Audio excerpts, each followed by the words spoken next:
ഇന്ന് ധാരാളം കുട്ടികൾ നമ്മൾ അവരുടെ ഉപരിപഠനത്തിനായിട്ട് വിദേശ രാജ്യങ്ങളിലേക്ക് പോകുന്നുണ്ട്. ധാരാളം സ്ഥാപനങ്ങളുണ്ട് അങ്ങനെ അവരെ സപ്പോർട്ട് ചെയ്യുന്ന ധാരാളം സ്ഥാപനങ്ങൾ. പക്ഷേ അതിനൊരു പാരമ്പര്യമുള്ള അതിലൊരു സ്ഥാപനമാണ് എലോറിയ എന്ന് പറയുന്നത്. അതിൻ്റെ മാനേജിംഗ് ഡയറക്ടർ അഷ്റഫാണ് എന്നോടൊപ്പം ഉള്ളത്. സർ, നമസ്കാരം. നമസ്കാരം. അപ്പോൾ എലോറിയ എനിക്ക് തോന്നുന്നത് ഇവിടെ കോഴിക്കോട് തുടങ്ങിയിട്ട് ഒരു വർഷമാകുന്നു അല്ലേ? അതെ അതെ, ഒരു പക്ഷേ വർഷം. എനിക്ക് എൻ്റെ അറിവ് ചെയ്യുകയാണെങ്കിൽ ഖത്തറിലൊരു 13 വർഷമായിട്ട് പ്രവർത്തിച്ചുകൊണ്ടിരിക്കുന്ന വളരെ പാരമ്പര്യമുള്ള ഒരു സ്ഥാപനമാണ്. അതെ അതെ, ഖത്തറിൽ 2013 സ്റ്റാർട്ട് ചെയ്ത. എന്തുകൊണ്ടാണ് ഇങ്ങനെ ഒരു വിദേശ പഠനം ലക്ഷ്യം വെച്ചുകൊണ്ടുള്ളൊരു ഇൻസ്റ്റിറ്റ്യൂട്ട് തുടങ്ങണം എന്നൊരു ആഗ്രഹം തോന്നുന്നപ്പോഴാണ്? ഒരുപാട് വർഷമായിട്ട് നമ്മൾ എഡ്യൂക്കേഷൻ ഫീൽഡിൽ ഞാൻ 30 വർഷമായി എഡ്യൂക്കേഷൻ ഫീൽഡിൽ തന്നെയാണ്. പഠിപ്പിക്കലും അതുപോലെ പഠിപ്പിക്കുന്നവരെ മാനേജ് ചെയ്യലും പിന്നെ സ്റ്റുഡൻസിൻ്റെ കാര്യങ്ങൾ, അവരുടെ ഉപദേശങ്ങൾ, അങ്ങനെയുള്ള കാര്യങ്ങളായിട്ടാണ് ലൈഫ് ഇങ്ങനെ തുടർന്നു പോയത്. അപ്പോൾ ഇതിനിടയിൽ നമ്മളിലേക്ക് അക്യൂമുലേറ്റ് ചെയ്ത ഒരുപാട് കാര്യങ്ങളുണ്ടല്ലോ. അപ്പോൾ അതൊക്കെ എന്നോട് പറഞ്ഞത് കുട്ടികൾക്ക് എക്സ്പോഷർ കൊടുക്കുക അല്ലേ. ഇവിടെ മാത്രമല്ല, വേറെ പല രാജ്യങ്ങളിലും പലതും നടക്കുന്നുണ്ട്. അപ്പം നമ്മളൊരു കൂട്ടിലകപ്പെട്ട് കഴിഞ്ഞാൽ അല്ലെങ്കിൽ ഒരു പ്രത്യേക വ്യവസ്ഥിതിയിലായി കഴിഞ്ഞാൽ നമുക്ക് വേറൊരു സംഗതിയെപ്പറ്റി ചിന്തിക്കാനുള്ള ഒരു മനസ്സ് തന്നെ വരില്ല. അപ്പോൾ ഇത് തന്നെയാണ് ശരി എന്നുള്ളത്. ഇപ്പോൾ നമ്മുടെ നാട്ടിൽ ഏറ്റവും നല്ല ഇൻസ്റ്റിറ്റ്യൂട്ട് ഏതാണ് എന്ന് ചോദിച്ചാൽ നമ്മൾ പറയും IIT അല്ലെങ്കിൽ എയിംസ്. ഇതിൽ എത്ര പേർക്ക് പഠിക്കാൻ പറ്റും? വളരെ കുറച്ച് ആൾക്കാർക്കല്ലേ ഉള്ളൂ. ഇപ്പോൾ IIT-യിലാകുമ്പോൾ എനിക്ക് തോന്നുന്നത് ഈ ലേറ്റസ്റ്റ് സീറ്റ് 18,000 സീറ്റാണുള്ളത്. അതുപോലെ എല്ലാം കൂടി ഏറ്റവും നല്ല എൻജിനീയറിംഗ് കോളേജസ് നോക്കിക്കഴിഞ്ഞാൽ നമുക്കൊരു 60,000 സീറ്റ് പറയാം. അപ്പോൾ അതിന് വേണ്ടിയുള്ള മത്സര ഓട്ടത്തിലുള്ളത് 13 ലക്ഷം ആളുകളാണ് JEE എക്സാം വരുന്നത്, 25 ലക്ഷം ആളുകളാണ് നീറ്റ് എക്സാം വരുന്നത്. അവരിൽ ഇപ്പോൾ ഇന്ത്യയിൽ മൊത്തം സീറ്റുകൾ നോക്കിയാൽ ഒരു 60,000 സീറ്റാണ് ഗവൺമെൻറ്റിലുള്ളത്. എല്ലാം കൂടി പ്രൈവറ്റ് എല്ലാം കൂടി കൂട്ടിയാൽ ഗവൺമെൻറ് ഫണ്ടൊക്കെ കൂട്ടിക്കഴിഞ്ഞാൽ ഒരു 1 ലക്ഷത്തോളം വരുമായിരിക്കും. അപ്പോൾ ഇത് കഴിഞ്ഞ് ബാക്കി 23 ലക്ഷം ആളുകൾ, 24 ലക്ഷം ആളുകൾ അവരെവിടെ പഠിക്കും? അല്ലെങ്കിൽ JEE എഴുതിയ ബാക്കി 12 ലക്ഷം ആളുകൾ എവിടെ പഠിക്കും? അപ്പോൾ അവർക്കും ആഗ്രഹങ്ങളുണ്ടാവും. അപ്പോൾ അവർ ഏതെങ്കിലും എക്സാമിൻ്റെ ദിവസം ഉണ്ടായിരുന്ന ഒരു മാനസിക പ്രയാസത്തിൻ്റെ പേരിലോ അല്ലെങ്കിൽ ഓർമ്മിച്ച് വെച്ചത് ഓർമ്മയിൽ വരാത്ത കൊണ്ടോ മാർക്ക് കുറഞ്ഞു പോയത് ആയിരിക്കാം. അപ്പോൾ അവർ നല്ല കഴിവുള്ള കുട്ടികൾ ഒരുപാട് ഉണ്ടാവില്ലേ, ആംബിഷൻസ് ഉള്ള കുട്ടികൾ ഉണ്ടാവില്ലേ. അപ്പോൾ അവർക്ക് ഇതിനേക്കാളും നല്ല ഇൻസ്റ്റിറ്റ്യൂട്ട്സ്, അല്ല ഇതിനോട് ഈക്വൽ ആയിട്ടുള്ളതും ഇതിനേക്കാളും നല്ലതുമായിട്ടുള്ള ഇൻസ്റ്റിറ്റ്യൂട്ട്സ് ഒരുപാട് ലോകത്തുണ്ടെന്ന് കാണിച്ചു കൊടുക്കുക. അവരുടെ ടാലൻ്റ് എന്താണോ അത് പറഞ്ഞു കൊടുക്കാനുള്ള ഒരു അവസരം എന്നുള്ള രൂപത്തിലാണ് ഞാൻ ഈ ഫീൽഡിൽ ഒരുപാട് വിദേശ പഠനത്തിന് സഹായിക്കുന്ന ഒരുപാട് സ്ഥാപനങ്ങളുണ്ട്. എലോറിയയ്ക്ക് എന്തെങ്കിലും ഒരു പെക്യുലാരിറ്റി കാണും? ഞങ്ങളുടെ അടുത്ത് ഒരു 3 സിഗ്നേച്ചർ കോഴ്സ് ഉണ്ട്. അപ്പോൾ അത് ആ രൂപത്തിൽ ഒരു അക്കാഡമിക്കലായിട്ട് പറഞ്ഞു കഴിഞ്ഞാൽ അതൊരു രസകരമായി വരില്ല എന്ന് എനിക്ക് തോന്നുന്നത്. ഇപ്പോൾ ഒരു സ്റ്റുഡൻറ്റ് ഞങ്ങളെ അപ്രോച്ച് ചെയ്യുന്നു. അപ്പോൾ ആ സ്റ്റുഡൻറ്റ് അപ്രോച്ച് ചെയ്യുന്ന സമയത്ത് ആ കുട്ടിയുടെ മനസ്സിൽ പല മോഹങ്ങളുണ്ടാവും. ഒരു പ്രത്യേക രാജ്യത്ത് പോകണമെന്നോ അല്ലെങ്കിൽ പ്രത്യേക കോഴ്സ് പഠിക്കണമെന്നോ. അപ്പോൾ ഞങ്ങളുടെ സ്റ്റുഡൻറ്റ് കൗൺസിലർ ആ കുട്ടിയുമായിട്ട് ഒരു അരമണിക്കൂർ അല്ലെങ്കിൽ മാക്സിമം 45 മിനിറ്റ് ഇരിക്കുമ്പോഴേക്ക് ഈ കുട്ടിയുടെ ടാലൻ്റ് എന്താണ്, ഈ കുട്ടിയുടെ ആഗ്രഹങ്ങൾ എന്താണ്, ഇത് തമ്മിൽ മാച്ച് ചെയ്യുന്നുണ്ടോ, ഈ കുട്ടിക്ക് ഏറ്റവും ആ കുട്ടി ആഗ്രഹിക്കുന്ന മേഖലയിലെത്താൻ വേണ്ടി ഏറ്റവും ഹെൽപ്പ് ചെയ്യുന്ന യൂണിവേഴ്സിറ്റി ഏതാണ്, രാജ്യം ഏതാണെന്നുള്ള അസസ് ചെയ്യും.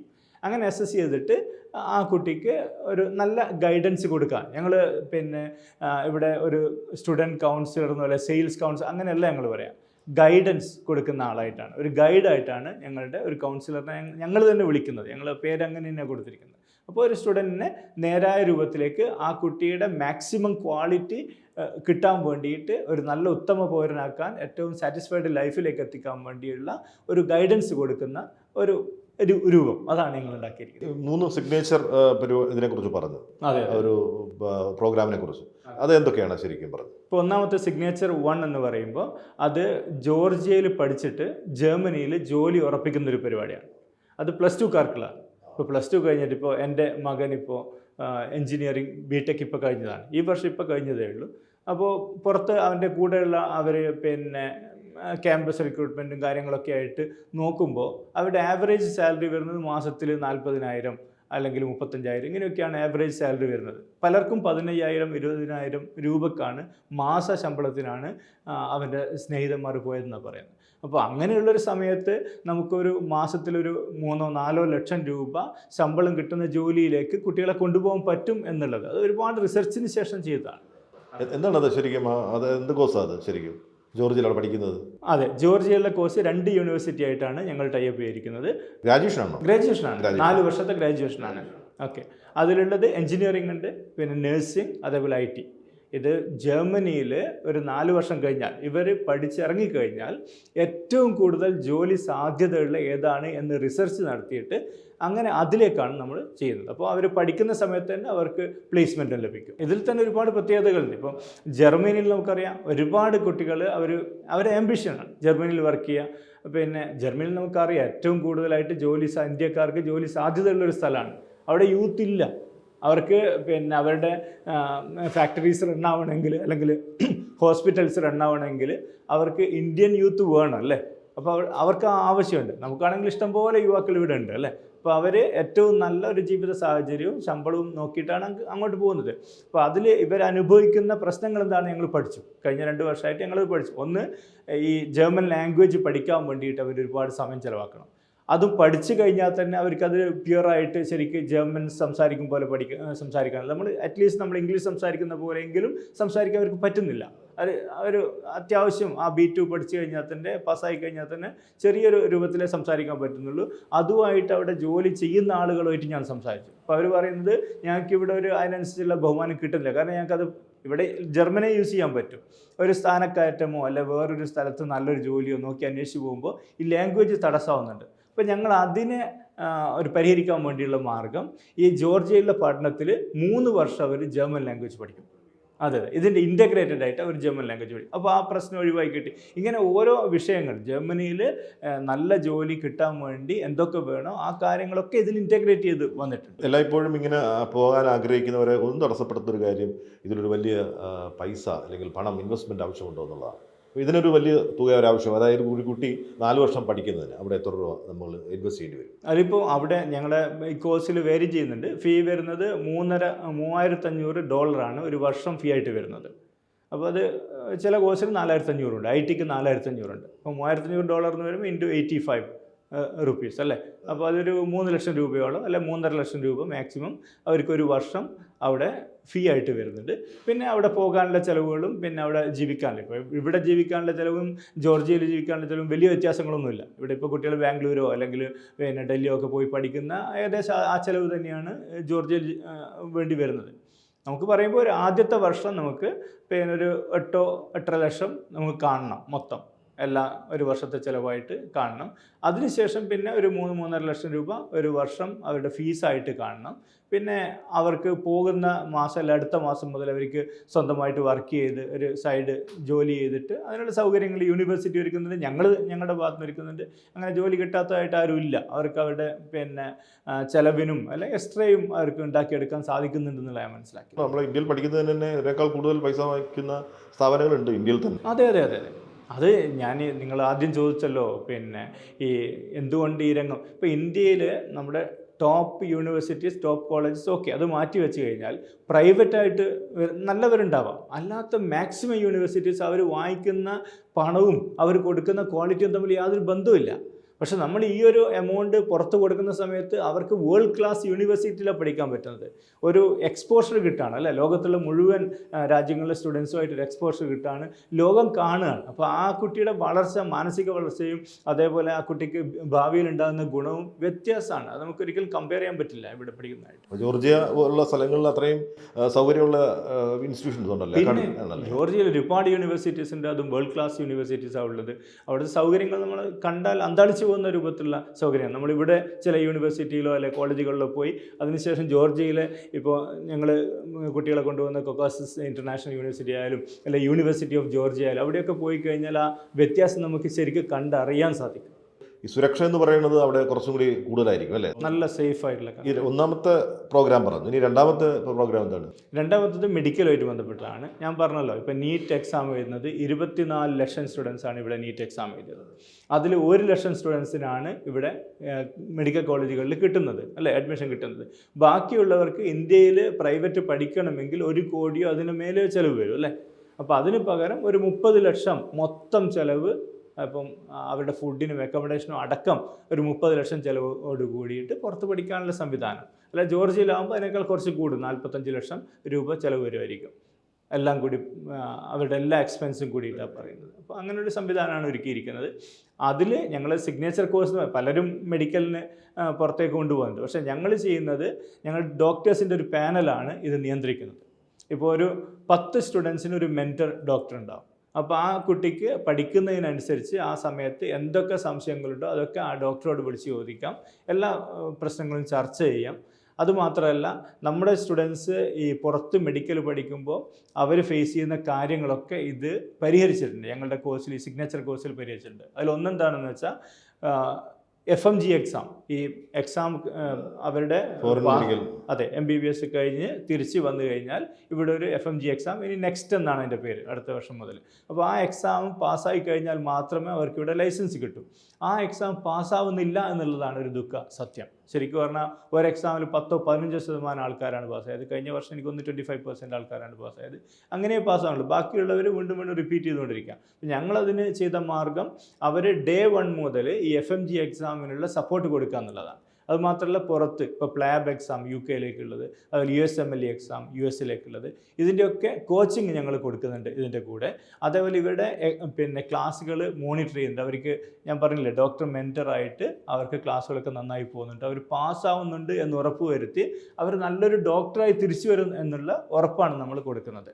ഈ FMG വലിയ വിവാദങ്ങൾ എല്ലാ കാലത്തും ഉണ്ടായിട്ടുണ്ട്. ഇവിടെ വന്നിട്ട് പുറത്തുപോയി പഠിക്കുകയും ഇവിടെ വന്നത് എഴുതാൻ പറ്റാതെ, എക്സാം പാസ്സാവാൻ പറ്റാതെ ഒരുപാട് പേര് കംപ്ലയിൻറ്റ് ചെയ്യുന്നൊരു ഇടമാണ് FMG. അതെ അതെ, കറക്റ്റാണ്. അപ്പോൾ അതുവരെ ശ്രദ്ധയോടുകൂടിയാണല്ലേ? അതെ അതെ അതെ, അങ്ങനെ ഇവർ ഫേസ് ചെയ്യാൻ സാധിക്കും. കാരണം നമ്മൾ ജസ്റ്റ് പഠിക്കാൻ അങ്ങോട്ട് അയച്ചാൽ പോരല്ലേ, ഇവർ നല്ല ഡോക്ടറാണെന്ന് ഉറപ്പ് വരുത്തണമല്ലോ. അപ്പോൾ അതിന് വേണ്ടിയുള്ള കാര്യങ്ങൾ ഇതിൽ ചെയ്തു. അവിടെ അതും ഈ ജോർജിയയും വേറെ സ്ഥലമാണ്. ജോർജിയയും ഉസ്ബെക്കിസ്ഥാനായിട്ട് മെയിനായിട്ട് ചെയ്യുന്നത്. അതിൻ്റെ കൂടെ ഓരോ രാജ്യങ്ങൾ ആ കുട്ടികളുടെ പ്രിഫറൻസ് അനുസരിച്ചിട്ട് ഞങ്ങളുമായിട്ട് ടൈപ്പുള്ള യൂണിവേഴ്സിറ്റിയിൽ എല്ലാവരും ചെയ്തു കൊടുക്കും. അവിടെയും ഈ പ്ലേസ്മെൻറ്റ് ഉറപ്പാക്കാറുണ്ടോ? ഇല്ല, MBBS-ൽ പ്ലേസ്മെൻറ്റ് ഉറപ്പാക്കാറില്ല. ഇല്ല, അവർ പാസ്സാവുന്നുള്ള ഉറപ്പ് വരുത്തുക എന്നുള്ളതാണ്. അതാണ് രണ്ടാമത്തെ പ്രോഗ്രാം. അത് മൂന്നാമത്തെ കൗതുകമുള്ളതാണ് ഈ പ്രോഗ്രാം അല്ല. അതാണ് മൂന്നാമത്തെ പ്രോഗ്രാം. എന്താണ് ഇപ്പോൾ മൂന്നാമത്തെ പ്രോഗ്രാം? PG പഠിക്കാൻ വേണ്ടി, പോസ്റ്റ് ഗ്രാജുവേഷന് വേണ്ടിയുള്ളതാണ്. അപ്പോൾ അതിലാണ് ഏറ്റവും കൂടുതലായിട്ട് സ്വന്തം ഇഷ്ടപ്രകാരം പുറത്തേക്ക്, ഇന്ത്യക്ക് പുറത്ത് പഠിക്കാൻ പോകുന്ന താല്പര്യമുള്ളവരൊക്കെ PGക്ക് പോകുന്നവരാണ്. അപ്പോൾ അവർക്കുള്ള ഒരു സംവിധാനം, അവരിപ്പോൾ നമ്മുടെ ഈ ഓഫീസിലേക്ക് വന്നു കഴിഞ്ഞാൽ നമ്മുടെ ഒരു ഗൈഡിൻ്റെ മുമ്പിൽ ഇരുന്ന് കഴിഞ്ഞാൽ ഈ പറഞ്ഞതുപോലെ ഏത് രാജ്യത്തേക്ക്, ഏത് കോഴ്സിനാണ്, ഏത് ന്യൂജൻ കോഴ്സിനാണ് ഈ ആൾ ഏറ്റവും കഴിവുള്ള ആൾ എന്നുള്ളത് നമ്മൾ മനസ്സിലാക്കും. ഇപ്പോൾ US-നാണ് ഒരു പ്രിഫറൻസ് നമ്മൾ കൊടുക്കുന്നത്. അപ്പോൾ നമുക്കറിയാം US-ൽ ഇപ്പോൾ 5 വർഷത്തെ വിസയാണ് കിട്ടുന്നത്. 2 വർഷം PG പഠിക്കാൻ, അതിനുശേഷം 3 വർഷം എക്സ്റ്റൻഷൻ കിട്ടുന്നുണ്ട് അവർക്ക്. അപ്പോൾ അതിനിടയിൽ 95% ആൾക്കാർക്കും ജോലി കിട്ടുന്നതായിട്ടാണ് നമ്മൾ കാണുന്നത്. അപ്പോൾ അതിനു വേണ്ടിയുള്ള ഒരു പ്രിപ്പറേഷൻ, അതാണ് നമ്മൾ ഒന്ന് കൊടുക്കുന്നത്. അതിൽ STEM കോഴ്സുകളാണെങ്കിലും മാത്രമേ നമ്മൾ US പ്രിഫർ ചെയ്യുന്നുള്ളൂ. സയൻസ് റിലേറ്റഡ് ആയിട്ടുള്ള കോഴ്സുകൾക്കാണ് അവിടെ ജോലി സാധ്യത കൂടുതലുള്ളത്. ഇനി അതല്ലെങ്കിൽ ചില കോഴ്സുകൾ, ഇപ്പോൾ ഫാർമസ്യൂട്ടിക്കൽസോ അല്ലെങ്കിൽ ഹെൽത്ത് റിലേറ്റഡ് ആയിട്ടുള്ള കോഴ്സുകൾ, പിന്നെ IT റിലേറ്റഡ് ആയിട്ടുള്ള കോഴ്സുകൾ, ഇതിനൊക്കെ നമ്മൾ സജസ്റ്റ് ചെയ്യുന്നത് അയർലൻഡാണ്. അപ്പോൾ അയർലൻഡ് ഇപ്പോൾ ബൂമിംഗ് ആണ്, അവിടെ ജോലി സാധ്യത നന്നായിട്ട് വർദ്ധിച്ചു വരുന്ന സ്ഥലമാണ്. ഇപ്പോൾ രണ്ടാമത്തെ ഒരു ചാൻസായിട്ട് അയർലൻഡ് കൊടുക്കുന്നു. പിന്നെ മൂന്നാമത്തെ ഒരു ചാൻസായിട്ട് നമ്മൾ ജർമ്മനിയെയും കണക്കിലെടുക്കുന്നു. അപ്പോൾ അങ്ങനെയുള്ളൊരു സിഗ്നേച്ചർ കോഴ്സാണിത്. ഇതിലും ജോലി സാധ്യത, അതിന് ഇമ്പോർട്ടൻസ് കൊടുത്തുകൊണ്ട് പഠിച്ചാൽ ജോലി കിട്ടും, അല്ലെങ്കിൽ ജോലി സാധ്യത കൂടുതലാണ് ഇവിടെ പഠിച്ച ആ ഒരു ഇൻഫർമേഷൻ കൊടുക്കാറുണ്ടോ? കൊടുക്കാറുണ്ട്. അതിൻ്റെ ഇപ്പോൾ US-ലാവുമ്പോൾ അവർ പഠിച്ച കോഴ്സുമായിട്ട്, ഇപ്പോൾ ഡിഗ്രിക്ക് പഠിച്ച കോഴ്സുമായിട്ട് എന്തെങ്കിലും മാറ്റം ഉണ്ടെങ്കിൽ അവർക്ക് കിട്ടില്ല, അവർക്ക് അഡ്മിഷൻ കിട്ടില്ല. അപ്പോൾ ഇപ്പോൾ UK-ലൊക്കെ ആകുമ്പോൾ അത് അത്ര പ്രശ്നമല്ല, നമുക്കൊരു റിലേറ്റഡ് ആയിട്ടുള്ള കോഴ്സുകളൊക്കെ പഠിച്ചാൽ മതി. ഇപ്പോൾ ജോർജിയയിലാകുമ്പോൾ ഏത് കോഴ്സ് പഠിച്ചു കഴിഞ്ഞാലും അവർക്ക് ഇൻ്റർവ്യൂവിൽ പാസ്സായി കഴിഞ്ഞാൽ ഏത് കോഴ്സും അവർക്ക് ശേഷം പഠിക്കാൻ പറ്റും. പക്ഷേ US അങ്ങനെയല്ല. US-ൽ അവരെന്താണോ പഠിച്ചത് അതിൻ്റെ എക്സാക്റ്റ് ആയിരിക്കണം അവർക്ക്. അപ്പോൾ അതൊക്കെ നമ്മൾ നോക്കണമല്ലോ ആ കുട്ടിയെ അയക്കുന്ന സമയത്ത്. അപ്പോൾ അതിനനുസരിച്ചിട്ടാണ് നമ്മൾ ഗൈഡ് ചെയ്യുന്നത്. എല്ലാം പറഞ്ഞു കൊടുക്കും ഏതാണ് കാര്യങ്ങൾ എന്നുള്ളത് അല്ലേ? അതെ അതെ. അതുമാത്രമല്ല, US-ലൊക്കെ പ്രത്യേകത വിസ റിജക്ഷൻ കൂടുതലുള്ള രാജ്യമാണ്. അപ്പോൾ വിസ റിജക്ഷൻ ഇല്ലാതെ എങ്ങനെ ഇൻ്റർവ്യൂ അറ്റൻഡ് ചെയ്യാം, അതിൻ്റെ ട്രെയിനിങ്ങും കാര്യങ്ങളൊക്കെ ഞങ്ങൾ തന്നെ കൊടുക്കുന്നതായിരിക്കും. വിദേശ പഠനവുമായിട്ട് പലപ്പോഴും ഈ ഒരുപാട് ചീറ്റ് ചെയ്യപ്പെടുന്ന ഒരുപാട് ഇടങ്ങളുണ്ട്. ഒരുപാട് നമ്മൾ കഥകൾ കേൾക്കുന്നുണ്ട്, ഒരുപാട് അനുഭവങ്ങൾ കേൾക്കുന്നുണ്ട്. എന്താണ് ഒരു പഠനാർത്ഥി അല്ലെങ്കിൽ ഒരു ഉദ്യോഗാർത്ഥി ഞാൻ ശ്രദ്ധിക്കേണ്ട ഒരു കാര്യങ്ങൾ? എവിടെയെങ്കിലും നിങ്ങളിങ്ങനെ ഒരു സ്ഥലത്ത് പോകുമ്പോൾ, ഒരു സ്ഥാപനത്ത് പോകുമ്പോൾ എവിടെയൊക്കെ നിങ്ങൾ പറ്റിക്കപ്പെടാം എന്നുള്ളൊരു മുന്നറിയിപ്പ് വിഷയമാണ് അല്ലേ? അതെന്തൊക്കെയാണ് എവിടെയാണ് അവർ പറ്റിക്കപ്പെടാതെ? അത് സംഭവിക്കുന്നത് കറക്റ്റ് മെൻറ്റർ ഏത് കാര്യത്തിനും, അത് വിദേശ വിദ്യാഭ്യാസത്തിന് മാത്രമല്ലല്ലോ, നമ്മൾ എന്ത് പുതിയൊരു കാര്യം ചെയ്യുമ്പോൾ അത് നമ്മൾ വലിയൊരു പണം ചിലവാക്കിയുള്ള, നമ്മുടെ ലൈഫ് പണയം വെച്ചുകൊണ്ടുള്ള ഒരു കാര്യമാണ് ചെയ്യുന്നത്. അപ്പോൾ അതൊരു കറക്റ്റ് മെൻറ്റർഷിപ്പിൽ തന്നെ ചെയ്യണം അല്ലേ? അതിന് അറിയാവുന്ന ആളെ തന്നെ അപ്രോച്ച് ചെയ്യുക, അതാണ് ആദ്യമായിട്ട് വേണ്ടത്. ഇപ്പം പറ്റിക്കപ്പെടുക എന്ന് വെച്ചാൽ, ഒന്ന് പറ്റിക്കപ്പെടുന്നത് ഓൺലൈനിൽ ഏതെങ്കിലും ഏതെങ്കിലും ഒരു പരസ്യമൊക്കെ കണ്ട് അപ്പോൾ അതിനനുസരിച്ചിട്ട് അതിനെ ഫോളോ ചെയ്തിട്ട് അതിൻ്റെ മയങ്ങി മുമ്പോട്ട് പോകുമ്പോഴാണ് ഒരു ക്വാളിറ്റി ഇല്ലാത്ത യൂണിവേഴ്സിറ്റിയിൽ എത്തുന്നത്, അല്ലെങ്കിൽ വാല്യൂ ഇല്ലാത്ത ഡിഗ്രി കിട്ടുന്നത്, അല്ലെങ്കിൽ അവിടെ പിന്നെ അവരുദ്ദേശിക്കുന്ന പൈസയേക്കാൾ കൂടുതൽ പണം വന്ന് അവർക്ക് ചിലവാക്കാൻ പൈസ ഇല്ലാതെ പിന്നെ അവിടെ പഠനം സ്റ്റോപ്പ് ചെയ്യുന്ന രൂപത്തിലൊക്കെ എത്തുന്നത്. അങ്ങനെയൊക്കെ ഒരുപാട് കാര്യങ്ങൾ സംഭവിക്കുന്നത് കൊണ്ടാണ്. അപ്പോൾ കറക്റ്റ് മെൻറ്ററെ കണ്ടുപിടിക്കുക എന്നുള്ളതിൽ ഒതുങ്ങിയിരിക്കുന്നു എല്ലാ കാര്യങ്ങളും. ട്രസ്റ്റ് വർത്തി ആയിട്ടുള്ള ഒരു പിന്നെ ഗൈഡ് കിട്ടുക എന്നുള്ളതാണ് അതിൽ ഏറ്റവും പ്രധാനമായിട്ട്. അത് ചെയ്യുന്നതോടെ തന്നെ എന്താ പരിഹരിക്കപ്പെടാം എന്നുള്ളതാണ് അല്ലേ? അതാണ്. അതിനുശേഷം നമുക്ക് വെരിഫൈ ചെയ്യാമല്ലോ അവർ പറയുന്ന കാര്യങ്ങൾ കറക്റ്റാണോ. നമുക്ക് ഇപ്പോൾ ChatGPT ഉണ്ട് അല്ലേ, പെട്ടെന്ന് തന്നെ നമുക്ക് വെരിഫൈ ചെയ്ത് നോക്കാൻ പറ്റും. അല്ലെങ്കിൽ അവിടെയുള്ള വേറെ ആരും വർക്ക് ചെയ്യുന്നതോ പഠിക്കുന്ന ആൾക്കാരെ വിളിച്ചിട്ട് കണക്ട് ചെയ്ത് ചോദിക്കാൻ പറ്റും. ഇതൊക്കെ ചെയ്യാൻ പറ്റുന്നതാണല്ലോ. തൊഴിൽ സാധ്യതയുള്ള അല്ലെങ്കിൽ ഒരുപാട് തൊഴിൽ കിട്ടാവുന്ന ഏറ്റവും മികച്ച രാജ്യം ഏതാണ്? രാജ്യങ്ങൾ ഏതാണ്? തൊഴിൽ സാധ്യത ഇപ്പോൾ ജർമ്മനിയിൽ നല്ല സാധ്യതയുണ്ട്. ഒരുപാട് ആളുകൾ ഇപ്പോൾ നേഴ്സിങ്ങിൻ്റെ നോക്കുകയാണെങ്കിൽ ഞാനിപ്പോൾ കഴിഞ്ഞ ദിവസം BSc നഴ്സിംഗ്, അതെ BSc നഴ്സിംഗ് കഴിഞ്ഞവർ, അതെ അവർക്കുള്ള ജോലി സാധ്യത കഴിഞ്ഞ വർഷനോട് പറഞ്ഞത് അടുത്ത 3-4 വർഷത്തിനുള്ളിൽ ഒരു 5 ലക്ഷം നഴ്സുമാരുടെ ആവശ്യം ഇവിടെ വരാൻ പോവുകയാണെന്നാണ്, ജർമ്മനിയിൽ വരാൻ പോവുകയാണ്. അതേപോലെ ജർമ്മനിലാണെങ്കിൽ IT റിലേറ്റഡ് ജോബ്സ്, പിന്നെ എൻജിനീയറിംഗ് റിലേറ്റഡ് ജോബ്സ്, അതിനൊക്കെ ഒരുപാട് പിന്നെ സാധ്യതകളുള്ളതാണ്. ഞാൻ നേരത്തെ പറഞ്ഞല്ലോ US തന്നെ നല്ല സാധ്യതകളുണ്ട്. ഇപ്പോൾ US പിന്നെ നമുക്കറിയാം പഠിക്കുന്ന സമയത്ത് തന്നെ പാർട്ട് ടൈം ഒരു സ്റ്റൈപ്പൻഡൊക്കെ കിട്ടുന്ന കാര്യങ്ങളുണ്ട്. അപ്പോൾ അത് തന്നെ നമ്മുടെ ഇന്ത്യൻ രൂപയാകുമ്പോൾ 3.5 ലക്ഷം 4 ലക്ഷം ഒക്കെയാണ് അത് വരുന്നത് മാസത്തിൽ വരുന്നത്. അവിടെ പിന്നെ ജീവിക്കാൻ വേണ്ടി അത്ര പൈസയൊന്നും ചിലവില്ല. ഇപ്പോൾ ബാച്ചിലറായിട്ട് ജീവിക്കുന്ന സമയത്ത് ഞാൻ സ്റ്റുഡൻസുമായിട്ട് അന്വേഷിച്ച് നോക്കുമ്പോൾ അവർക്ക് വേണേൽ ഒരു $800 അങ്ങനെയൊക്കെ വരുന്നുള്ളൂ. എന്ന് വെച്ചാൽ ഒരു പിന്നെ 60,000-65,000 70,000 രൂപയെ മാസത്തിൽ ഇന്ത്യൻ രൂപയിൽ ചിലവ് വരുന്നത്. ബാക്കി അവർക്ക് സാലറിയാണ് അല്ലേ. അതുമാത്രമല്ല പഠിച്ചു കഴിഞ്ഞാൽ ആദ്യത്തെ ജോലി അവസരത്തിൽ തന്നെ അവർക്ക് നല്ല സാലറിയുള്ള ജോലിയാണ് അവർക്ക് കിട്ടുന്നത്. ഇപ്പോൾ $4,000-5,000 ഒക്കെ മന്ത്ലി സാലറിയുള്ള ജോലിയാണ് സ്റ്റാർട്ടിങ് തന്നെ കിട്ടുന്നത്. ഇപ്പോൾ നല്ല അവസരങ്ങൾ US ഉണ്ട്. പിന്നെ അയർലൻഡ് ഇപ്പം ഞാൻ നേരത്തെ പറഞ്ഞില്ലേ പൊങ്ങി വരുന്ന സ്ഥലമാണ്. അയർലൻഡിൽ ഈ പിന്നെ ഹെൽത്ത് റിലേറ്റഡ് ആയിട്ടുള്ള ജോബുകൾക്കോ അല്ല IT റിലേറ്റഡ് ആയിട്ടുള്ള ജോബുകൾക്കോ ഒക്കെ ഒരുപാട് അവസരങ്ങളുണ്ട്. UK തന്നെ ഇപ്പോൾ ഒരുപാട് പ്രശ്നങ്ങൾ പ്രതിസന്ധികളൊക്കെ ഉണ്ടായെങ്കിലും അവസരങ്ങളില്ലാതില്ല, അവിടെയും അവസരങ്ങളുണ്ട്. അങ്ങനെ നമുക്ക് അവരുടെ ആ കുട്ടിയുടെ ടാലൻറ്റും പിന്നെ പഠിച്ച എന്താണെന്ന് നോക്കിയിട്ട് അവർക്ക് നമുക്ക് പറഞ്ഞു കൊടുക്കാൻ പറ്റും. ഏതാണ് ഈ കാനഡ പോലുള്ള സ്ഥലങ്ങൾ പണ്ട് സ്ഥിരം കേട്ടുകൊണ്ടിരുന്ന ഒരു സ്ഥലമാണ് കാനഡ എന്ന് പറയുന്നത്. ഇപ്പോൾ അതിൻ്റെ ഒരു സാധ്യത കുറഞ്ഞിട്ടുണ്ടോ? അതെന്താണത്?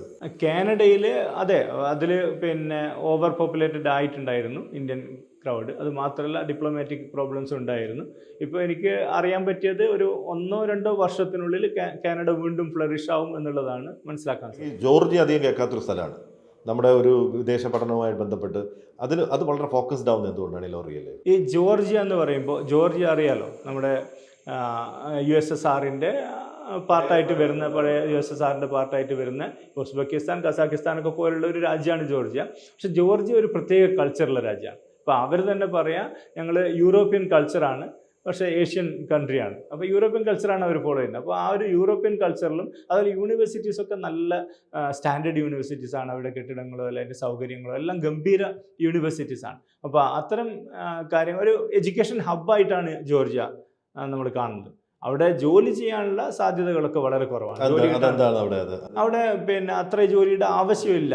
അവിടെ ഇപ്പോൾ എനിക്ക് തോന്നുന്നത് മെഡിക്കൽ യൂണിവേഴ്സിറ്റീസ് തന്നെ 27-30 മെഡിക്കൽ യൂണിവേഴ്സിറ്റീസ് അവിടെ ഉണ്ട്. അപ്പോൾ അത്രയും ആൾക്കാർ പഠിച്ചിറങ്ങിയിട്ട് അവിടെ ജോലി കിട്ടാനോ അല്ലെങ്കിൽ മറ്റ് ജോബിലായാലും അവിടെ അങ്ങനെയുള്ള അവസരങ്ങളില്ല. പിന്നെ സാലറിയും അത്ര നല്ല സാലറി അല്ല. അതുകൊണ്ട് ഇതൊരു അഡ്വൈസബിൾ അല്ല. പഠിക്കാൻ വേണ്ടി ഏറ്റവും നല്ല ഒരു ഡെസ്റ്റിനേഷനായിട്ട് നമുക്ക് ജോർജിയ എടുക്കാം. ലോകത്തിലെ ഏറ്റവും മികച്ച യൂണിവേഴ്സിറ്റികളൊക്കെ അവിടെയാണോ? അങ്ങനെ പറയാൻ പറ്റില്ല, പക്ഷേ മികച്ച യൂണിവേഴ്സിറ്റികൾ ധാരാളം അവിടെ ഉണ്ട്. അതെ ലോകത്തിലെ ഏറ്റവും മികച്ച യൂണിവേഴ്സിറ്റികൾ ഉള്ളത് പിന്നെ US-ലും UK-ലുമാണ് നമുക്കറിയുന്നത്. അതിലും കുറച്ചും കൂടി നിലവാരമുണ്ട് എന്ന് പറയാം. അതെ ഇന്ത്യയായിട്ട് തട്ടിച്ച് നോക്കുമ്പോൾ നമുക്ക് എല്ലാ സൗകര്യങ്ങളോട് കൂടിയുള്ള യൂണിവേഴ്സിറ്റീസാണ് അവിടെ. കുട്ടികൾ ഇപ്പോൾ ഒരു 8 ലക്ഷം രൂപ വർഷം വേണം, അല്ലെങ്കിൽ 5 കോഴ്സ് കഴിയുമ്പോൾ ഇത്ര ഒരു 30 ലക്ഷം അല്ലെങ്കിൽ 50 ലക്ഷം രൂപ വേണമെന്നുണ്ടെങ്കിൽ ഇത് ഒരു ലോണിൻ്റെ സൗകര്യം കൊണ്ട് ചെയ്യുന്നുണ്ടോ അതോ അത് നമ്മൾ അവർ ചെയ്യണം? പൈസയുടെ കാര്യത്തിൽ ഒരു ക്ലാരിറ്റി ഞാൻ തരാം. ഇപ്പം മൊത്തം 4 വർഷത്തെ കോഴ്സിൽ നമുക്ക് ഒരു 30 ലക്ഷം മാക്സിമം വരും. പക്ഷെ അതിലൊരു 10 ലക്ഷത്തോളം അവർ തന്നെ കവർ ചെയ്യുന്നതാണ്. അവിടെ പാർട്ട് ടൈം അങ്ങനെ ചെയ്യാത്ത ആരും ഇല്ല. അവിടെ ജോർജിയയിൽ പഠിക്കുന്ന എല്ലാവരും പാർട്ട് ടൈം ചെയ്യുന്നുണ്ട്. അപ്പോൾ നമുക്കൊരു 20 ലക്ഷം കാണണം എന്നുള്ളതാണ്. അപ്പോൾ പോകുന്ന സമയത്ത് ഒരു 8-9 ലക്ഷം കയ്യിൽ വേണം. പിന്നെ മൊത്തം 4 വർഷത്തോളമായിട്ട് 20 ലക്ഷമാണ് മൊത്തം കാണേണ്ടത്. അതാണ് അവരുടെ ചിലവിലേക്കായിട്ട് എനിക്ക് പറയാനുള്ളത്. പിന്നെ രണ്ടാമത് ചോദിച്ചെന്തായിരുന്നു? അതിൽ ഏതെങ്കിലും ലോണിൻ്റെ ലോൺ സാധ്യതകൾ ഇപ്പോൾ ജോർജിയയിൽ ലോൺ കിട്ടണമെങ്കിൽ നമുക്ക് ഒരു കൊലാറ്ററൽ വെച്ചിട്ടോ അല്ലെങ്കിൽ പിന്നെ ആരെങ്കിലും ജോബുള്ള ആളുടെ ഗ്യാരണ്ടറായിട്ടോ അങ്ങനെ മാത്രമേ ലോൺ കിട്ടൂ. അല്ലാതെ എഡ്യൂക്കേഷൻ ലോൺ എന്നുള്ള രൂപത്തിൽ ഫ്രീ ആയിട്ട് ലോൺ കിട്ടില്ല. പക്ഷേ UK ആകുമ്പോൾ കൊലാറ്ററലിൻ്റെ ആവശ്യമില്ല, അല്ലാതെ തന്നെ നമുക്ക് ലോൺ കിട്ടും. വിദേശ പഠനത്തിന് ഒരു കുട്ടിയെ സജ്ജനാക്കുമ്പോൾ സാധാരണ എല്ലാ ഇൻസ്റ്റിറ്റ്യൂട്ടും ചെയ്യുന്നത് അവരെ ക്യാൻവാസ് ചെയ്യുക, അവരെ പറഞ്ഞു വിടുക. പിന്നെ എന്ത് സംഭവിച്ചു എന്നുള്ളതിൻ്റെ കാര്യങ്ങളൊക്കെ അവരറിയുന്നുണ്ടോ എന്ന് പോലും എനിക്കറിയില്ല. പക്ഷേ ഇതിൽ എന്തെങ്കിലും നിങ്ങളത് ഇടപെടുന്നുണ്ടോ ഈ പോകുന്നത് മുതൽ തിരിച്ചു വരുന്നത് വരെയുള്ള സമയത്ത്? അത് നല്ല ചോദ്യമാണ് ചോദിച്ചത്. ഒരു സ്റ്റുഡൻറ്റ് നമ്മുടെ അടുത്ത് വന്നു കഴിഞ്ഞാൽ ആ ആംബിഷൻ ആ കുട്ടിയുടെ മനസ്സിൽ ഉണ്ടാകുന്ന ആ സമയം മുതൽ ആ പഠിച്ചിറങ്ങുന്നത് വരെ, ജോലി കിട്ടുന്നവരെയുള്ള സപ്പോർട്ടുകൾ ഞങ്ങൾ ചെയ്യുന്നുണ്ട്. അതിലിപ്പോൾ പോകുന്നതിന് മുമ്പ് തന്നെ ഒരുപാട് കടമ്പകളുണ്ടല്ലോ. ഇപ്പോൾ സെലക്ട് ചെയ്യേണ്ട കാര്യം ഞാൻ നേരത്തെ പറഞ്ഞു. ഏത് യൂണിവേഴ്സിറ്റി, ഏത് പിന്നെ രാജ്യം, ഇതൊക്കെ സെലക്ട് ചെയ്യാനുള്ള കാര്യങ്ങളിൽ ഞങ്ങളുടെ ഇടപെടൽ എന്ന് വെച്ചാൽ ഞങ്ങളുടെ ഉപദേശം തന്നെയാണ് അതിൽ വരുന്നത് അല്ല. ഒന്നാമതായിട്ട് അതിന് ശേഷമുള്ള ഓരോ ഘട്ടങ്ങളിലും അവർക്ക് അഡ്മിഷൻ കിട്ടുന്നത്, അല്ലെങ്കിൽ അവരുടെ വിസ ശരിയാക്കുന്ന കാര്യം, അവരുടെ ടിക്കറ്റ് ബുക്കിംഗ് ഹെൽപ്പ് വേണമെങ്കിൽ അത്, അവരുടെ ഡിപ്പാർച്ചറിൻ്റെ സമയത്ത് അവരുടെ ഒരു ബ്രീഫിങ്ങോ അല്ലെങ്കിൽ ഒരു ബൂട്ട് ക്യാമ്പ് പോലെ ഞങ്ങൾ ചെയ്യാറുണ്ട് അവരെ സപ്പോർട്ട് ചെയ്യാൻ വേണ്ടിയിട്ട്. അതിനുശേഷം ഏത് രാജ്യത്താണോ പോകുന്നത് അവിടുത്തെ കാലാവസ്ഥ വ്യത്യാസമായിരിക്കും, അല്ലെങ്കിൽ സജ്ജീകരണങ്ങൾ വ്യത്യാസമായിരിക്കും. ഇതൊക്കെ അവിടെ വേണ്ട ഒരു കിറ്റ് ഞങ്ങൾ ആ സ്റ്റുഡൻറ്റിന് കൊടുക്കും. അങ്ങനെയാണ് ഞങ്ങൾ പറഞ്ഞു വിടുന്നത്. ഇനി അവിടെ എത്തിക്കഴിഞ്ഞാൽ അവിടെ എയർപോർട്ട് പിക്കപ്പ് മുതൽ അവിടെ അക്കോമഡേഷൻ, ചില രാജ്യങ്ങൾ ഇപ്പോൾ ജോർജിയയിലൊക്കെ ഞങ്ങൾക്ക് തന്നെ അക്കോമഡേഷൻ ഉണ്ട്, അക്കോമഡേഷൻ സജ്ജീകരണങ്ങൾ. അതിനുശേഷം ഈ ഏത് സമയത്ത് ബന്ധപ്പെട്ടാലും എന്ത് പ്രയാസം വന്നാലും വിളിക്കാനുള്ള ഒരു ഹോട്ട്ലൈൻ നമ്പർ ആ രാജ്യത്ത്, ഇത്തരം കാര്യങ്ങൾ. എന്നിട്ട് അവസാനം ഈ നേരത്തെ പറഞ്ഞതുപോലെ ജോലി കിട്ടുന്നത് വരെയുള്ള എല്ലാ സൗകര്യങ്ങളും ഞങ്ങൾ ചെയ്തു കൊടുക്കുന്നുണ്ട്. വേറെ എന്തെങ്കിലും സ്വപ്നങ്ങളുണ്ടോ എലോറിയയ്ക്ക്? എലോറിയ എന്ന ഞങ്ങളുടെ പേരിട്ടത് സ്റ്റഡി അബ്രോഡ് എന്നല്ല, എലോറിയ എന്നാണ്. അപ്പോൾ അതിൻ്റെ ഒരു അർത്ഥമില്ല. അപ്പോൾ അത് എന്നോട് എൻ്റെ സുഹൃത്ത് ചോദിച്ചു, എന്താ ഒരർത്ഥമുള്ള പേര് ഇട്ടുകൂടെ എന്ന് ചോദിച്ചു. അപ്പോൾ ഞാൻ പറഞ്ഞു, ഒരു അർത്ഥമുള്ള പേരാണെങ്കിൽ അതിന് ഒരു അർത്ഥം മാത്രമേ ഉണ്ടാവും. ഇതിപ്പോൾ നിങ്ങൾ എന്താണോ മനസ്സിലാക്കുന്നത് ഒരുപാട് അർത്ഥങ്ങളുണ്ട് എന്നുള്ളതാണ്. അപ്പോൾ ഇതിനെന്ത് അർത്ഥവും കൽപ്പിക്കാൻ പറ്റും. ഇനി എലോറിയ എന്നുള്ളത് ഒരു എഡ്യൂക്കേഷൻ്റെ ഒരു അപരനാമമായിട്ട് അറിയപ്പെടുന്ന രൂപത്തിലാണ് ഞങ്ങളുടെ വിഷൻ.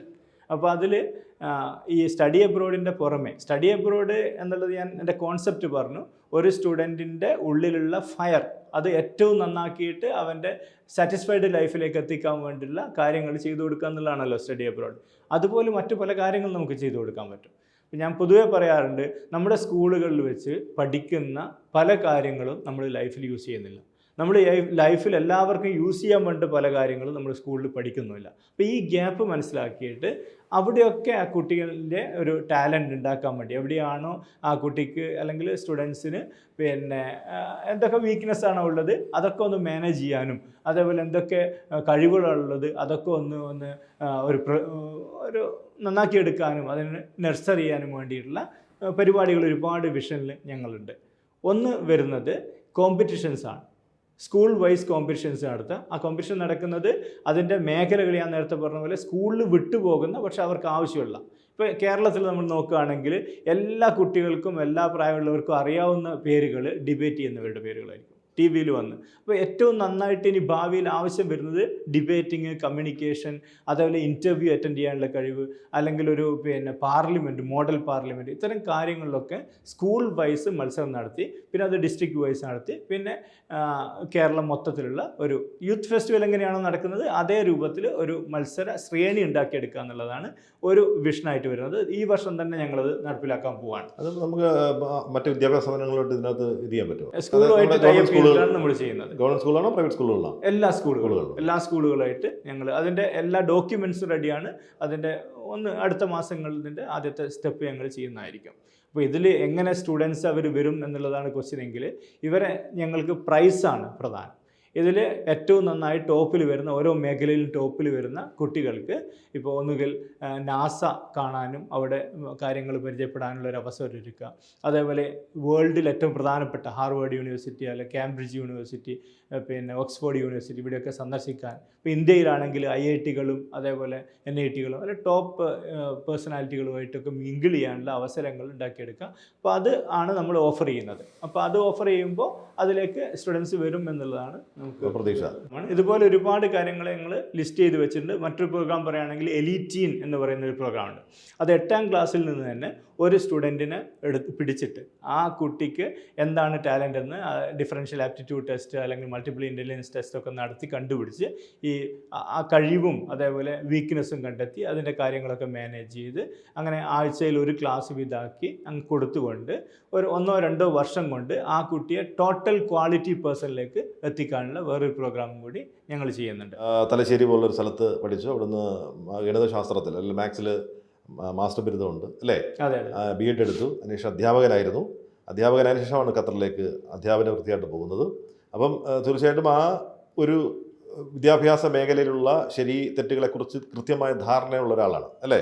അതുകൊണ്ട് തന്നെ ആയിരിക്കണം ഈ ഒരു വിദേശ പഠനത്തിന് എങ്ങനെ കുട്ടികളെ സജ്ജമാക്കാം എന്നുള്ളതിനെക്കുറിച്ച് ആഴത്തിലുള്ള അറിവുള്ളത് തോന്നുന്നു. അത് തന്നെയാണോ എൻ്റെ കാര്യം? അങ്ങനെ പറയാം. കാരണം നമ്മുടെ ജീവിതം കൊണ്ട് എൻ്റെ ഒരു അധ്യാപകൻ, എൻ്റെ കോളേജിൽ ബണ്ടൻ കോളേജിൽ പഠിപ്പിച്ച ഒരു അധ്യാപകൻ അശോകൻ സാർ, ഞാൻ ബഹുമാനിക്കുന്ന ആളുകളിൽ ഒരാളാണ്. അദ്ദേഹം ഒരിക്കൽ വീടെടുത്ത് ശേഷം എന്നോട് പറഞ്ഞിരുന്നു, ആഷഫെ, വീടെടുത്ത് കഴിഞ്ഞാലാണ് എങ്ങനെ വീടെടുക്കണം നമ്മൾ പഠിക്കുക. പിന്നെ നമ്മൾ വീടെടുക്കാനുള്ള രണ്ടാമത് വീടെടുക്കാനുള്ള പൈസ നമ്മുടെ കയ്യിലുണ്ടാവില്ല എന്ന് പറഞ്ഞു. അതുപോലെ നമ്മളൊരു ജീവിതം കൊണ്ട് 10-30 വർഷം കൊണ്ട് എഡ്യൂക്കേഷൻ മേഖലകളിൽ എന്തൊക്കെ വേണം നമ്മൾ പഠിച്ചു കഴിഞ്ഞു. ഇനി അടുത്ത തലമുറയ്ക്ക് അത് കൊടുക്കാൻ വേണ്ടിയിട്ട് നമ്മളാൽ കഴിയുന്ന പരിശ്രമം നടത്തുക എന്നുള്ളതാണല്ലോ. അതാണ് ഇതിൻ്റെ ഡ്രൈവ്. നമ്മുടെ മനസ്സിലുള്ള ഒരു ആഗ്രഹം വെച്ചിട്ടാണ് ഈ കാര്യങ്ങളൊക്കെ സ്റ്റാർട്ട് ചെയ്തിരിക്കുന്നത്. ഖത്തറിൽ അങ്ങനെ ഒരെണ്ണം തുടങ്ങാൻ, അതായത് എഡ്യൂക്കേഷൻ സെൻറ്റർ എന്ന് പറഞ്ഞിട്ട് അവിടെ തുടങ്ങാൻ കാരണം എന്താ? ശരിക്കും നമ്മുടെ കേരളത്തിലായിരുന്നില്ലേ അത് ആരംഭിക്കേണ്ടിയിരുന്നത് ആദ്യം? ഖത്തറിൽ ഞാൻ ടീച്ചറായിട്ടാണ് പോയത്. നമ്മൾ എല്ലാവരും നമ്മുടെ ജീവിതത്തിലൊരു അഭിവൃദ്ധി ഉണ്ടാവാൻ സാമ്പത്തികമായിട്ട് ഉന്നമനം എന്നുള്ള രൂപത്തിലാണല്ലോ നമ്മൾ പുറത്തു പോകുന്നത്. നമ്മുടെ നാട് ഇഷ്ടപ്പെടാത്തതുകൊണ്ടല്ല. എനിക്ക് എൻ്റെ ഒരു വ്യക്തിപരമായിട്ട് പറയുകയാണെങ്കിൽ നാട്ടിൽ സെറ്റിൽ ചെയ്യുക, നാട്ടിൽ ബിസിനസ് ചെയ്ത് ജീവിക്കുക എന്നുള്ളതാണ് എൻ്റെ ആഗ്രഹം. അപ്പോൾ ഇവിടെ അധ്യാപകനായിട്ട് വർക്ക് ചെയ്യുന്ന സമയത്ത് കുറച്ചുകൂടി ഒരു സാമ്പത്തിക ഭദ്രതയ്ക്ക് വേണ്ടിയാണ് ഖത്തറിലേക്ക് പോയത്. ചെറിയൊരു പ്ലാനോട് കൂടി പോയതാണ്. അങ്ങനെ അത് നീണ്ടുപോയി എന്ന് മാത്രമേ ഉള്ളൂ. അങ്ങനെ അവിടെ ടീച്ചറായിട്ട് വർക്ക് ചെയ്തു. 6 വർഷം ടീച്ചറായി വർക്ക് ചെയ്തു. എന്നിട്ട് അവിടെ നിന്ന് റിസൈൻ ചെയ്തു. പിന്നെ ഒരു സ്വന്തമായിട്ട് ഗ്ലോബൽ എഡ്യൂക്കേഷൻ സെൻറ്റർ എന്നുള്ള ഒരു സ്ഥാപനം സ്റ്റാർട്ട് ചെയ്തു. അതിനിപ്പോൾ 3 ബ്രാഞ്ചുകളുണ്ട്. ഖത്തറിലെ ഏറ്റവും പ്രധാനപ്പെട്ട 3 സ്ഥലങ്ങളിൽ ദോഹ, വക്ര, അൽഖോർ 3 ബ്രാഞ്ചുകളുണ്ട്. ധാരാളം കുട്ടികൾ പഠിക്കുന്നുണ്ട്. അപ്പോൾ അങ്ങനെയാണ് അതിൻ്റെ ഒരു ഡെവലപ്മെൻറ്റ്. ഇപ്പം ഞാൻ ഖത്തറിൽ 22 വർഷമായിട്ട് ഉള്ള ആളാണ്. കേരളത്തിലേക്ക് ഇത് തുടങ്ങാൻ താമസിച്ചു എന്ന് കരുതുന്നുണ്ടോ? അതോ ഇത് കുറച്ച് നേരത്തെ വേണമായിരുന്നു തോന്നിയിട്ടുണ്ടോ? അങ്ങനെ തോന്നിയിട്ടുണ്ട്.